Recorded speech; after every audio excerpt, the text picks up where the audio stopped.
Hello, I'm Eileen McHugh with the BBC News. There's growing pressure on the British Prime Minister Boris Johnson to resign immediately. After dozens of resignations from his government, Mr Johnson quit as Conservative Party leader on Thursday, but said he would stay on as Prime Minister until a successor was chosen.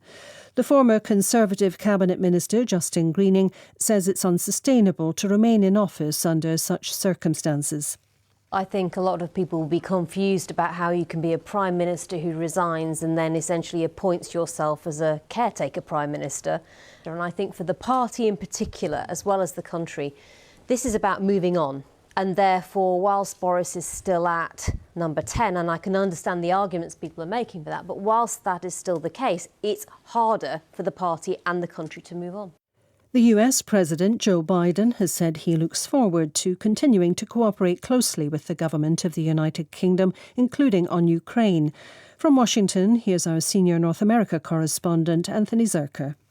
The Americans see the rise of Boris Johnson and associate his support of Brexit, his views on immigration and on trade as representing kind of a international Trumpism. And so some on the left who see Boris Johnson's fall as a sign that maybe Trumpism is on the wane, and they're celebrating it. Although there are people on the right who see Boris Johnson's internationalism, his support of climate policies, as maybe a renunciation of that. But the reality is, some of what undermined Boris Johnson, the economy, inflation, disunity at home, those are going to be things that Joe Biden is grappling with, and he may face the same fate in 2 years if they become even harder to handle.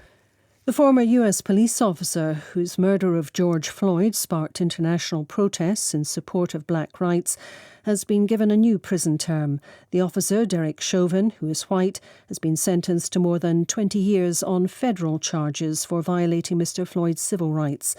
The latest sentence will run concurrently and will see Chauvin move to a federal prison. George Floyd's death led to demonstrations in the US and elsewhere against police brutality and racism.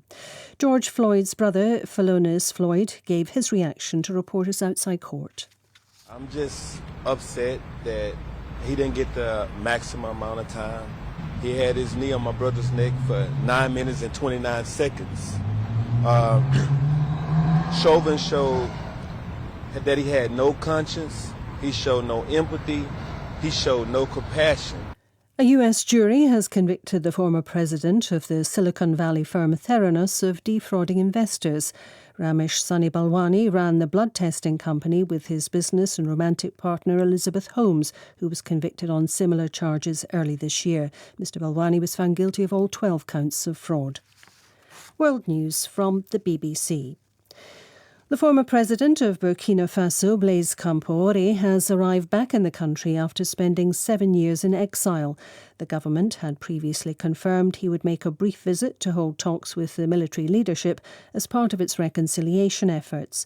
3 months ago, Mr Compaoré was given a life sentence in absentia for his alleged role in the assassination of the revolutionary leader, Thomas Sankara, during the coup that brought him to power 35 years ago. Lawyers representing the family of Mr Sankara have called on the judiciary to arrest him, but correspondents say this is unlikely to happen. Tunisia's powerful Islamist Ennahda party is calling on its members to boycott a referendum later this month on President Kais Saied's proposed new constitution. Speaking at a press conference in Tunis, the party's spokesman, Imad Chemeri, insisted the vote was not in the interests of Tunisians. The US Justice Department has charged a Haitian man for his alleged role in the kidnap of 16 American missionaries in Haiti last year.